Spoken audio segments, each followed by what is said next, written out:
హైదరాబాద్‌లో విషాదం చోటు చేసుకుంది. నా చావుకి కారణం పూర్తిగా ఈ రాష్ట్ర సీఎం, ముఖ్యమంత్రి అంటూ ఒక రియటర్ వేణుగోపాల్ అనే వ్యక్తి సుమారుగా 8 పేజీల లేఖ రాసి, నేను చనిపోతున్నాను. సీఎం గారు మీరంటే నాకు చాలా గౌరవం ఉంది. కానీ హైడ్రాని తీసుకురావడం వల్ల ఆర్థిక ఇబ్బందులే గాకుండా నా రియల్ ఎస్టేట్ వ్యాపారం అంతా కింద పడిపోయింది. ఆ విధంగా నేను చనిపోవాల్సొస్తుంది. నా చావుకి కారణం మీరే అంటూ లేఖ రాశారు. మరోవైపు మాజీ ఎమ్మెల్యే ఎవరైతే మైనంపల్లి హనుమంతరావు ఉన్నారో, "అన్న మీరే మా కుటుంబాన్ని ఆదుకోవాలి" అంటూ ఇలా పలు లేఖలైతే రాశారు. మనతో పాటు కుటుంబం ఉంది. అసలు మాట్లాడదాం. ప్రధానంగా హైడ్రా వల్లనే చనిపోవాల్సొచ్చిందా? లేకపోతే ఆర్థిక ఇబ్బందుల వల్ల చనిపోవాల్సొచ్చిందా? అసలు ఏం జరిగిందనే విధంగా మనం అడిగే ప్రయత్నం చేద్దాము. వేణుగోపాల్ వాళ్ళ వైఫ్ మన ముందున్నారు. నమస్తే అండి. చాలా బాధాకరమైన విషయం అనే చెప్పాలి. ఎందుకంటే నా చావుకి కారణం ఈ రాష్ట్ర ముఖ్యమంత్రి అని రేవంత్ రెడ్డి పేరు రాశారు. ఆ తర్వాత మైనంపల్లి హనుమంతరావు, "అన్న మీరే మా కుటుంబాన్ని చూసుకోవాలన్నారు." అసలు ఎవరెవరి పేరు రాశారు? సుమారుగా 8 పేజీల లేఖ రాశారు. ఏం రాశారు? ముఖ్యంగా రేవంత్ రెడ్డి గారికి రాశారు. ఆయన ఏంటంటే గెలవాలని తను ఒక ఓటేసిండు. తను అది రాశాడు దాంట్లో. మీరు గెలవాలనుకున్న వాడిలో నేను ఒక్కోడిని. మీరు హైడ్రా చేశారు, కరెక్టే కావచ్చు. అది చిన్న చిన్న బిల్డర్స్ పైన ఈ హైడ్రా ఎఫెక్ట్ పడుతుంది. నాకు దగ్గర తీసుకునే వాళ్ళు కానీ, నేను అపార్ట్మెంట్ స్టార్ట్ చేశాక ఈ హైడ్రా ఎఫెక్ట్ మెయిన్గా ఎక్కువ నా మీదనే పడ్డది. నాకు సేల్ అవ్వడం లేదు. ఏమన్నా రియల్ ఎస్టేట్ అంటే బిజినెస్ కోసం ఏమైనా తెచ్చినవి కూడా నాకు లోన్స్ రిజెక్ట్ అయ్యాయి మాకు. Builder profile negative. ఎందుకు అంటే హైడ్రా ఈయన చేసే సైట్ పైన లేదు, హైడ్రా జోన్లో లేదు. కానీ జనాలు హైడ్రా ఎప్పుడు ఏం జరుగుతుందో తెలియదు. మేము పెట్టుబడి పెట్టిన తర్వాత రేపు ఏదైనా జరిగితే మాకు ఏంటి అని అందరూ ముందుకు రావడం, చూడడం, వెళ్ళిపోవడం ఇలా జరిగింది. తను ఎంత అంటే ఇంకా డిప్రెషన్లోకి వెళ్ళిపోయిండు చాలా. 2 months నుంచి ఎప్పుడైతే ఈ గవర్నమెంట్ వచ్చిందో అప్పటి నుంచి మాకు చాలా ఎఫెక్ట్ పడ్డది. అప్పులు అంటారా, అప్పులు మాకు ఉన్నాయా తెలియదు. మెయిన్గా అది కామన్ అందరికీ. ఇప్పుడు బిజినెస్ అన్నాక ఒక తెస్తారు, తీర్చలేనంత అయితే లేదు. తీర్చగలుగుతా అంటేనే మనిషి తీసుకొచ్చుకుంటాడు బయట నుంచి. కానీ ఇలాంటి ఎఫెక్ట్ పడ్డాక ఎక్కడి నుంచి అమౌంట్ వస్తుంది? ఇప్పుడు హైడ్రా ఉంది. ఇప్పుడు వాళ్ళు కొంటేనే కదా మాకు ఒక అమౌంట్ అనేది వచ్చేది. వాళ్ళు కొననప్పుడు మాకు ఎక్కడి నుంచి వస్తుంది? ఎప్పుడైనా మీతో షేర్ చేసుకున్నారా? ఇట్లా హైడ్రా వల్ల చాలా బిజినెస్ లో అవుతుంది అని చెప్పారా? అయింది, అది డిస్కస్ చేసాం. ఎందుకంటే లోన్స్ మా ఇద్దరు పేరు మీద ట్రై చేసాం. ఆయన పేరు మీద ట్రై చేసాం, నా పేరు మీద ట్రై చేస్తే కూడా వైఫ్ మీరు కో అప్లికెంట్ బిల్డర్, మీకు రాదు. ఎందుకంత బ్యాంక్స్ వాళ్ళు కూడా గవర్నమెంట్ ఎందుకు ఇలా చేస్తుంది? ఫస్ట్ ఆయన ఇప్పటి వరకు కనీసం ఎక్కడ రేవంత్ రెడ్డి గారు ఇప్పుడు ఒక మనిషి చనిపోయిండు అంటే కనీసం స్పందించే అంత లేదా ఆయనకి? మరి చిన్న చిన్న వాళ్ళ దగ్గర నుంచి ఓట్లు ఎందుకండి? చిన్న చిన్న వాళ్ళు కనిపించట్లేదా మరి ఆయనకి? ఓట్లు అడగడానికి చిన్న పెద్ద అవసరం లేదు. కానీ ఇలాంటివి జరిగినప్పుడు చిన్న వాళ్ళని పట్టించుకోరా? ఇప్పుడు హనుమంతరావు గారికి రాశారు. ఫస్ట్ మీరు రెస్పాండ్ కావాలి, ఈ గవర్నమెంట్ రెస్పాండ్ కావాలి ఫస్ట్. ఇప్పటి వరకు ఎవరు రాలేదు. మొన్న హరీష్ రావు గారు వచ్చి వెళ్ళారని ఇప్పుడు మీరు వస్తున్నారా? ఏమీ లేదు మాకు అన్న, హనుమంతరావు అన్న, మాకు ఏమీ లేదు. నా భార్య పిల్లలకి ఏ ఆధారం లేదు. రేపు మీరే చూసుకోవాలని అన్నీ రాశారు. మరి అది మాకన్నా ముందు తెలిసింది, డిపార్ట్మెంట్కి తెలిసింది, వాళ్ళు రావాలి కదా. ఇవాళ మిమ్మల్ని వచ్చి కలుస్తా అని చెప్పారని తెలిసింది. ఎందుకండి ఇవాళ వచ్చి కలవడం? మాకు ఎందుకు ఇవాళ వచ్చి కలవడం మమ్మల్ని? వారం రోజు 7 days అవుతుంది వాళ్ళకి. ఏం చేసిండ్రు ఈ 7 days? కనీసం ఎక్కడ కూడా అసలు మాట్లాడట్లేదు. మీకు ఏమైనా అప్పులు అలాంటివి ఆర్థిక ఇబ్బందులు ఏమైనా ఉన్నాయా? అంటే ప్రధానంగా దాంట్లో ఏమైనా లెటర్లో ఆర్థిక ఇబ్బందుల వల్లనే చనిపోతామని రాయలేదు. దాంట్లో అసలు లేదు. ఆయన రాసిందే హైడ్రా ఎఫెక్ట్. కొత్త ల్యాండ్ స్టార్ట్ కావాలి కదండి. ఇది ఒక ప్రాజెక్ట్ అయిపోతే ఇంకో ప్రాజెక్ట్ కావాలి కదా. ఇవే సేల్ కాలేదు, కొత్త ఎట్లా స్టార్ట్ చేస్తాడు? అక్కనైతే కొత్త స్టార్ట్ అవుతుంది. నాకు చెప్పాడు, అక్క కొత్త ల్యాండ్స్ చూసి వస్తున్నా అంటే, ఏదో మరి స్టార్ట్ అయిపోయినవరా, పార్ట్నర్స్ ఉన్నాయంటే ఆ ల్యాండ్స్ ఏ దాని మీద ఉన్నాయో తెలియదు కదా అక్క, బాగా లోతుగా చూడాలి, ముందట్లా కాదు. పెట్టడానికి కూడా పెట్టుబడి పెట్టడానికి ఎవరు వస్తలేరు అక్క, ఉన్నాయి ఎట్లా తీర్పాలి. ఇవి అమ్ముడు పోతున్నాయి కదా, మళ్ళీ అందులో కొత్తవి పెట్టడు, ఇవే అమ్ముడు పోలేదు. నాకు ఇంకొకటి లేదు, వేరే ఏ బిజినెస్ లేదు, ఇది ఒక్కటే ఉంది. బ్యాంకులో ఎక్కడ పోయినా వేరే బిజినెస్ అడుగుతుండ్రు లోన్స్కి పోతే. లేదక్క ఇప్పుడు నా పరిస్థితి ఏంది అని లాస్ట్ మినిట్ కూడా చెప్పాడు. ఇది అసలు సేలు కాక ఇంకో ల్యాండ్స్ వచ్చినా వాటిని భయపడడు. ఏది తీసుకున్నా ఏది పెట్టినా 50-60 లక్షలు పెట్టాలక్క, అవి మళ్ళీ రిటర్న్ వస్తాయో రావో తెలియదు అని చెప్పాడు. కానీ అప్పుల వల్ల అయితే ఇంట్లో 1 రూపీ కూడా లేదండి, 1 రూపీ కూడా పెట్టలేదు. ఇప్పుడు తన ఖర్చులకు కూడా లేదు. అబద్ధం. మీడియాలో అంతా కూడా స్పెక్యులేషన్స్ వస్తున్నాయి కేవలం అప్పుల వల్లనే అప్పుల వల్ల అంటున్నారు. అంటే ప్రాజెక్ట్ ఒకటి ఎప్పుడైనా చిన్న బిజినెస్ పెట్టాలంటే 10 లక్షలు కావాలి. ఒక అపార్ట్మెంట్ కావాలంటే కింద 2 కోట్లు పెట్టి స్థలం కొన్నాడు, 1,50 లక్షలు. నాకు అది కూడా తెలియదు ఎంత పెట్టిండో అని. కానీ అదే అన్ని 10 పోర్షన్లు దగ్గరికి వస్తున్నాయి, దానికి ఎంత పెట్టిండో అర్థం చేసుకోండి మీరు. అవి సేల్ లేక వాటికి ఇప్పుడు మళ్ళీ పెట్టుబడి, ఇప్పుడు ₹1,00,00,000 1,50 లక్షలు అయితే అది పని అయిపోతుంది. అదే ఎప్పుడు పెట్టాలి అంటే నేను బయట అడుగుదాం రా అంటే ఇవి తెచ్చిన వాటికి ఇంట్రెస్ట్లు ఉన్నాయి, మళ్ళీ వాటికి ఏం చేద్దాం అక్క, అవి సేల్ అయితేనే అవుతుంది. మళ్ళీ కొత్త ప్రాజెక్ట్ ఎట్లా స్టార్ట్ చేయాలి, నేను రొటేషన్ ఎట్లా కావాలి, నాకు చాలా బాధపడ్డాడు. ఆపేసేయరా పనులు అంటే, ఈ పని ఆపేసేయాలంటే ఎట్లా అక్క, నా మీద నమ్మకం పెట్టుకున్నారు. ఇప్పుడు మొత్తం ఎక్కడ చూసినా హైడ్రా అని ఒక్కరు కూడా సేల్కి వస్తలేరు. 50 లక్షల ఫ్లాట్ 39 లక్షలు కూడా తీసేద్దామని రెడీ ఉన్నాడు. ఆయన ఎవరు వస్తలేరక్క ముందుకు అని చెప్పారు అంతే. పాప ఆద్య పేరు పైన కూడా బిల్డింగ్స్ కట్టాడని తెలిసింది. బిల్డర్స్ అనేదండి, ఈ బిల్డింగ్ తను కట్టింది కానీ పార్ట్నర్షిప్లో. తను ఏం చేసిండంటే దీంట్లో కొన్న వాళ్ళు కూడా ఆయన మీద నమ్మకంతో నువ్వు ఓన్గా స్టార్ట్ చేయు అని చెప్తే ఓన్గా స్టార్ట్ చేసిండు, పాప పేరు మీద స్టార్ట్ చేసిండు. ఈ కాంగ్రెస్ రాకముందే స్టార్ట్ అయిందండి, లేకపోతే ఇది అది పెట్టుకోపు. రాకముందే ఎలక్షన్స్, మాకు ప్రభుత్వం తిట్టాలని కాదు, అది కాంగ్రెస్ రాకముందే ల్యాండ్ తీసుకున్నాడు, పూజ చేయించడం మేమంతా పోయి స్టార్ట్ చేసిండు. అది సేలు మనకేంది పోర్షన్స్ పడ్డాయి, స్లాప్లు పడ్డాయి, అమ్మడానికి పోతే హైడ్రా అని స్టార్ట్ అయింది. స్టార్ట్ అయిన నుండి టెన్షన్, రోజు ఒక్కోసారి గుర్తు చేసుకుంటారు రేవంత్ రెడ్డిని. ఇది ఎందుకు పెట్టిండు. ఒక మనిషి వాడికి ఏంటంటే బాగా పిచ్చి, మంచి గట్టియాలి, మంచి ఇప్పటికే హైడ్రా వల్ల కూడా గతంలో ఒక ముసలావిడ చనిపోయింది, ఆ తర్వాత నిండు గర్భిణీలను కూడా బయటికి తీసుకొచ్చి కూలగొట్టిన సిచ్యువేషన్ని మనం చూసాం. ప్రభుత్వానికి ఏం చెప్తారో, అదేవిధంగా ఇంత జరిగితే కూడా ఇప్పటివరకు రేవంత్ రెడ్డి వచ్చి మీతో మాట్లాడడం లేదా మేమున్నాం అని భరోసా కూడా ఇవ్వలేరు. ఏం చెప్తారు ప్రభుత్వానికి? లేదండి, ఒక్క మాట రావాలని లేదు. ఆయన గురించి మాకు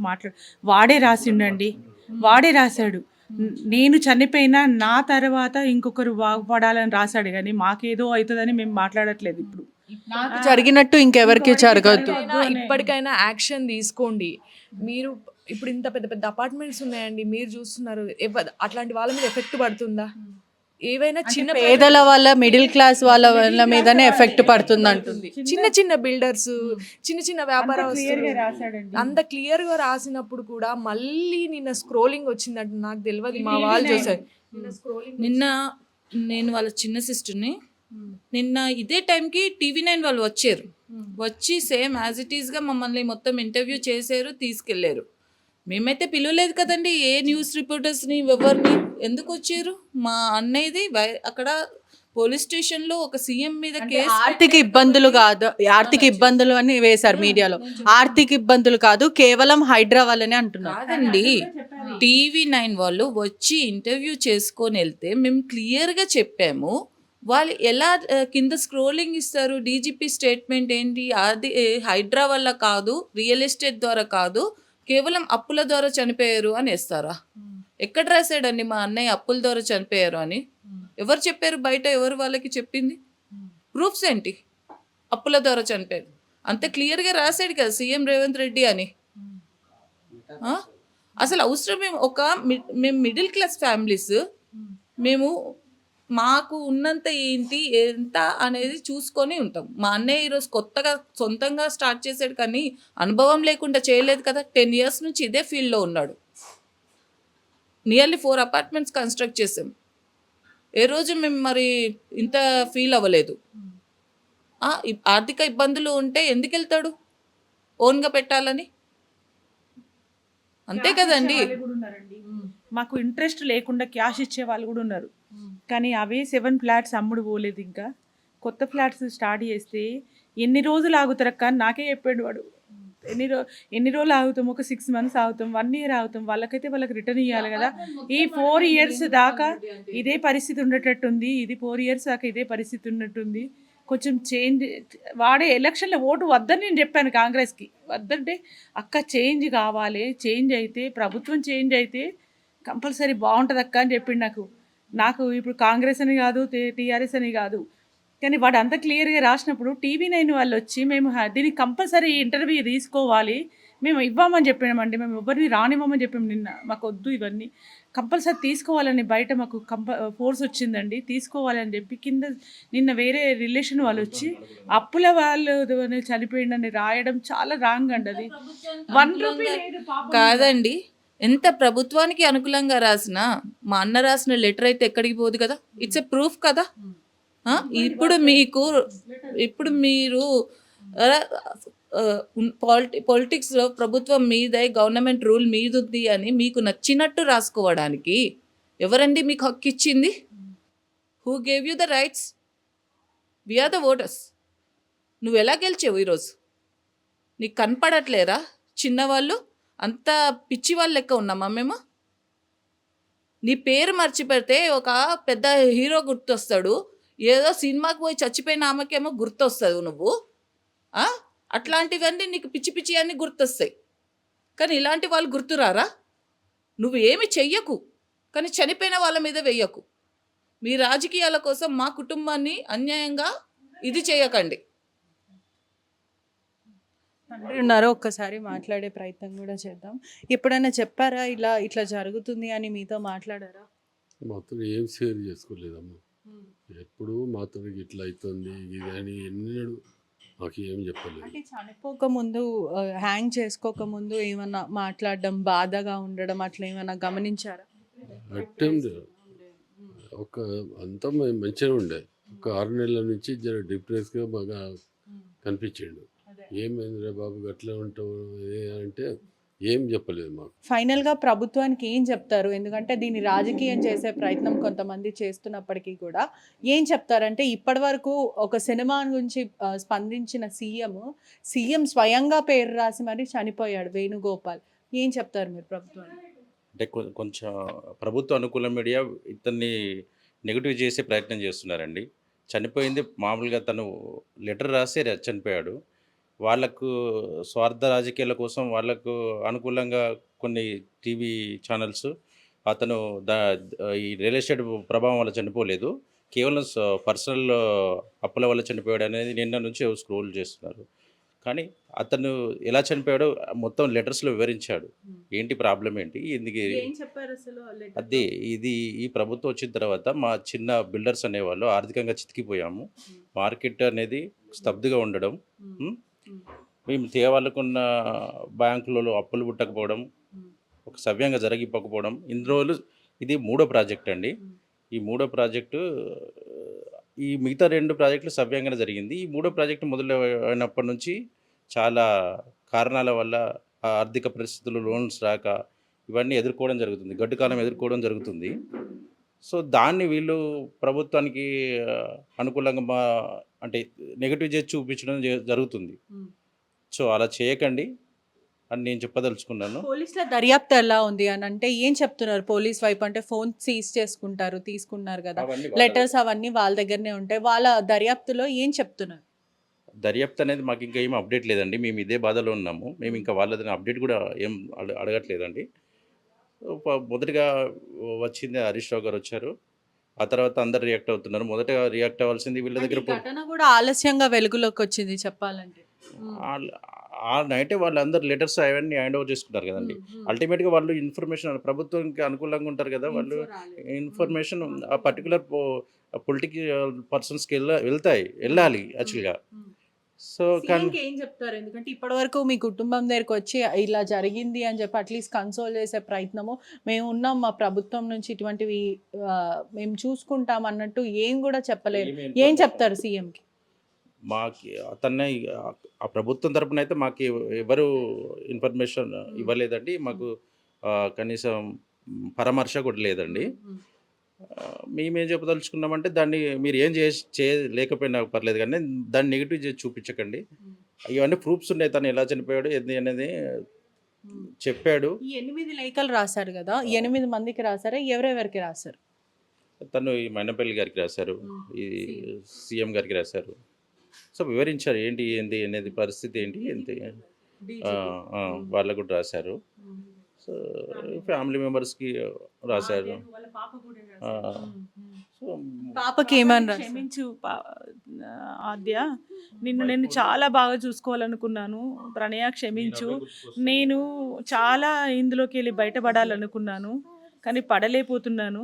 రోజు రోజుకి మితిమీరుతుంది, ఎవరు కూడా దీనికి రావట్లేదని రాశాడు. అంతే, దీనికి కారణం ఇది అని రాశాడు. మొత్తం మీద చూసుకుంటే కూడా ఆ కుటుంబం ఎంతో ఆవేదన మరియు ఆగ్రహం వ్యక్తం చేస్తుంది. దయచేసి దీన్ని పాలిటిక్స్ చేయకండి. ఏదైతే వేణుగోపాల్కి జరిగిందో అది మోమాటికి అన్యాయం, ఆర్థిక ఇబ్బందుల వల్ల కాదు. ఏదైతే మేము బిల్డర్గా, అతను చిన్నపాటి బిల్డర్గా పనిచేస్తున్నారు. చాలామంది చెప్పుకుంటారు బిల్డర్స్ అంటే చాలా డబ్బు గల వ్యక్తి అనుకుంటారు, కానీ కాదు, చిన్నపాటి వ్యాపారం చేసుకుంటూ ఉంటాం మేము బిల్డర్స్.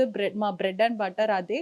ఇప్పటికే హైడ్రా వల్ల వ్యాపారం అంతా లో అయిపోయింది. కొనాల్సిన వాళ్ళు కొనకపోవడం, ఇన్వెస్ట్మెంట్ పెట్టాల్సిన వాళ్ళు పెట్టకపోవడం వల్ల ఆర్థికంగా ఇబ్బందులు అయినాయి. కానీ ప్రధానంగా హైడ్రా వల్లనే చనిపోతున్నాను, సీఎం వల్లనే నేను చనిపోతున్నాను అంటూ వేణుగోపాల్ సుమారు 8 పేజీల లెటర్ రాశారు. మరోవైపు మైనంపల్లి హనుమంతరావు మీద కూడా లెటర్ రాయడం జరిగింది. హనుమంత్ అన్న, నువ్వే నా కుటుంబాన్ని ఆదుకోవాలి అంటూ, హైడ్రా వల్ల నాకు జరిగింది ఇంకెవరికి జరగద్దు అంటే చిన్న పాపకి కూడా, వాళ్ళ కూతురు ఆద్యకి కూడా లెటర్ రాయడం జరిగింది. దీంట్లో ప్రధానంగా నేను మిమ్మల్ని మంచిగా చూసుకోవాలనుకున్నాను, మిమ్మల్ని సంతోషంగా చూసుకోవాలనుకుంటున్నాను, కానీ ఆర్థిక ఇబ్బందుల వల్ల, అంటే ఏదైతే హైడ్రా వల్ల నేను చాలా దీని నుంచి బయటికి రాలేకపోతున్నాను అంటూ కన్నీరు మున్నీరుగా కుటుంబం అంతా కూడా విలపిస్తున్న సిచ్యువేషన్ అయితే చూడొచ్చు. మొత్తం మీద చూసుకుంటే కూడా గతంలో కాకుండా ఇప్పటికైనప్పటికీ కూడా హైడ్రా వల్ల చిన్నపాటి కుటుంబాలే కానీ బిలో పావర్టీలో ఉన్న వాళ్ళందరూ కూడా, మిడిల్ క్లాస్ వాళ్ళంతా కూడా ఆర్థికంగా ఇబ్బందులు వస్తున్నాయి. హైడ్రా రావడం వల్ల ఎంతోమంది